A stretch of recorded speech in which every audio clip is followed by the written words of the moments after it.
एक रेस्टोरेंट में साधारण आमलेट की कीमत 800 रुपये है।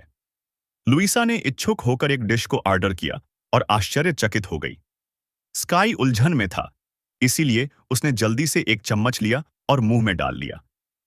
अगले ही पल वह शांत होकर सोचने लगा। यह साधारण दिखने वाली चीज वास्तव में आम, पैशन फ्रूट और जमे हुए नारियल के दूध से बनी मिठाई थी। इससे पहले कि दोनों समझ पाते, मैनेजर ने एक और व्यंजन पेश किया। यह एक पौधे की तरह दिखता था, लेकिन पानी डालने पर यह तेजी से बढ़ने लगा। यह एक खाने लायक ग्रोथ सलाद था।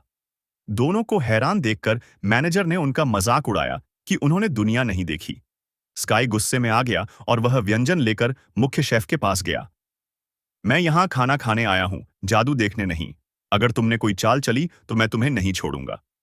लेकिन शेफ ने घबराए बिना एक बेहतरीन स्टेक निकाला और चुनौती दी।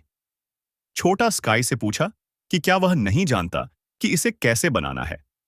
सैफ की बात सुनकर स्काई ने उसे सबक सिखाने का फैसला किया। उसने कुशलता से हरे प्याज को काटा और उन्हें पैन में डाल दिया। फिर उसने बीफ को काटा और प्याज पर नजर रखी ताकि वे ज्यादा न पक जाएं।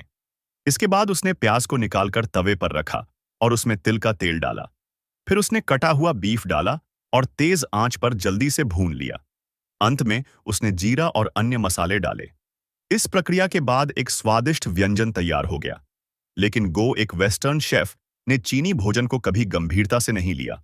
उसने एक फ्लेमथ्रोवर निकाला और स्टेक को भूनना शुरू कर दिया।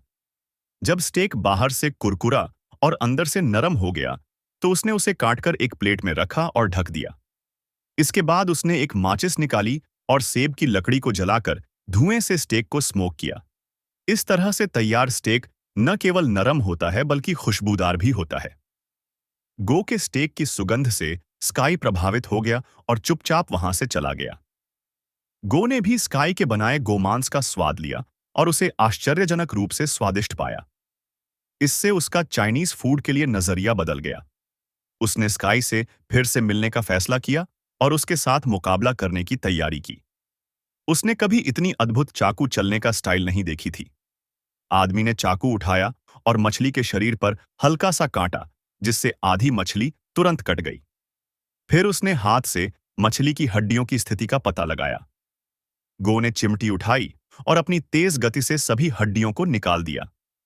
इसके बाद स्काई ने चाकू से मछली के शरीर को काटा। मछली की हड्डियां पूरी तरह से निकालने के बाद उसने चाकू उठाया और तेजी से काटना शुरू कर दिया। उसकी चाकू की स्किल से मछली का मांस जल्दी से छोटे टुकड़ों में कट गया। फिर उसने चाकू को मछली की त्वचा में डाला और सिर से पूंछ तक काटा। 1 सेकंड में मछली की त्वचा और मांस अलग हो गए।